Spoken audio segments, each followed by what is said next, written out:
Thank you, Program Director, all the African delegates present here today, all the entities of rail and ports present here under the Department of Transport and the Department of Public Enterprise, MEC, of Economic Development in KwaZulu-Natal, ladies and gentlemen of the media. They often say there is no hurry in Africa. There is a little need for me to begin my speech here today with the usual lines, repeating what we already know about African continent, its natural endowment or underdevelopment. I also need not state what you already know as logistics industry practitioners. So allow me to welcome you to the beautiful KwaZulu-Natal for this very important conference, whose aim is to work together as a continent and the world to connect Africa to the world, but importantly to connect Africa to herself in a sustainable and people-first economics trajectory. South Africa is ready to host the World's Maritime Day parallel event, and we aim to showcase South Africa's and the entire continent maritime capabilities and interest in a total transport multimodal value chain during the October Transport Month of the year 2020. The event will be here in the warm city of eThekwini, and I wish to extend an invitation to all IMO member states and all stakeholders. Despite its vast market potential, Africa does not trade with itself. Experiences from other parts of the world, particularly the European Union, with harder terrain and nature's disadvantages, intra-trade accounts for over 80% of their trade with the rest of the world. SADC barely makes 15% intra-trade. We all know this. We have come here before and shared statistics with you. The question before us now is what is to be done about it? What is to be done about the many great ideas that conferences like this one generate for our governments and private sector? Allow me to refer to some of these great ideas. The African Continental Trade Agreement. African heads of state and government reached a historical agreement to establish the African Continental Free Trade Area, which was signed in 2018. The aim of the free trade area is to promote economic integration and liberalize African markets. For this to happen, we need to connect out people in roads, rail and water and airports. The transport sector, therefore, is without a doubt a cornerstone of this connectivity. Despite its significance, the potential of the transport sector to contribute more towards full integration of the region is constrained by serious operational and infrastructure inefficiencies. How do we infuse industry into unlocking these barriers? With 54 countries in Africa,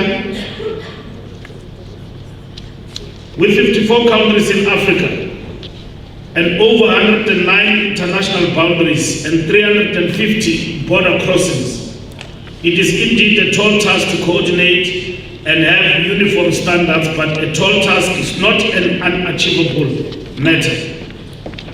We must deal with operational delays and congestion at the border crossings, which add to the inefficiencies of the cross-border transport system in general. We must move faster to establishing a regional regulatory authority to enforce agreed harmonized standards. In this regard, I am pleased that the Southern Africa Development Region is at an advanced stage of establishing the regional rail safety regulator with the support of the South African rail safety regulator. What rail experiences, so are our port inefficiencies. There is an urgent need to mobilize regional resources to modernize our ports so that turnaround times could be improved. There are serious infrastructure backlogs that hinder efficient cross-border transportation systems. This manifests in the many missing links on continental rail corridors and poor port infrastructure. With the investment and maintenance of infrastructure at low levels in Africa, the African Development Bank estimates that the continent has lost approximately 25% in potential economic growth over a period of 20 years. It could be argued that losses are possibly worse when the foregone opportunities for job creation and other multipliers are taken into account.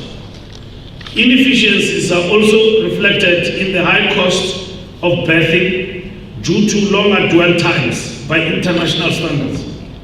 There is also a need for us to look at our tariff regimes carefully to make ease of doing business improvements in the African continent and continent-wide. The South African National Ports Regulator has done a lot in tariff redress in line with what our President Cyril Ramaphosa had directed.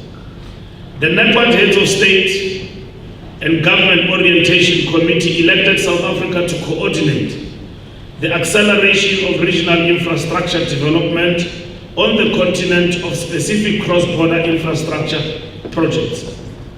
The NEPAD priority programs and projects are outlined in the AU NEPAD African Action Plan.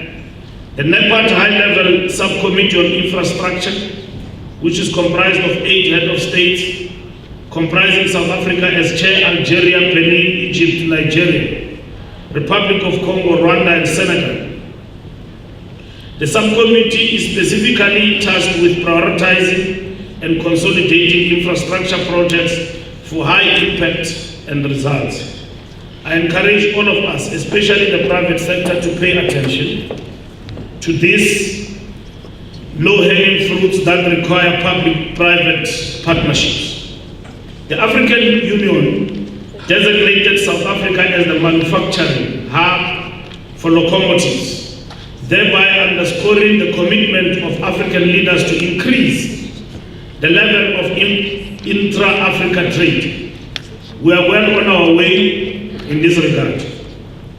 The head of state of South Africa was also assigned the responsibility of championing the North-South Corridor, which is a multimodal transport corridor connecting the continent from north down to the south.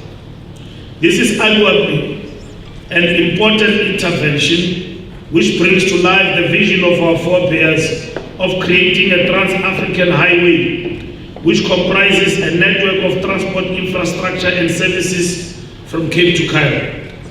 Therefore, mobilizing private sector funding to deliver on the twin mandate of developing cross-boundary infrastructure and creating sustainable jobs is going to be one of the major tasks of the championing initiative. A call for the private sector is to realize Africa's potential, and a call for our governments is to seek partnerships with the private sector in a win-win situation, placing our people and the environment first. For us to achieve and grab these low-hanging fruits, we need to start accepting that the way we have been working is not working. We must together grow Africa's economy and remove all the barriers on connecting our regional economies fast. Time is against us. We must begin to say there is hurry in Africa, the hurry of the Serengeti, the hurry of our rhythm and drum beat, the hurry of Ilut, Kipchoge. I wish you all the best in your deliberations over the next 3 days as you decipher the various mechanisms required to scale up investment and financing of cross-border rail and port infrastructure. I look forward to the outcomes of this important conference, outcomes that will directly acknowledge that the way we have been working isn't working and that there is hurry in Africa. Let us grow Africa together. I thank you.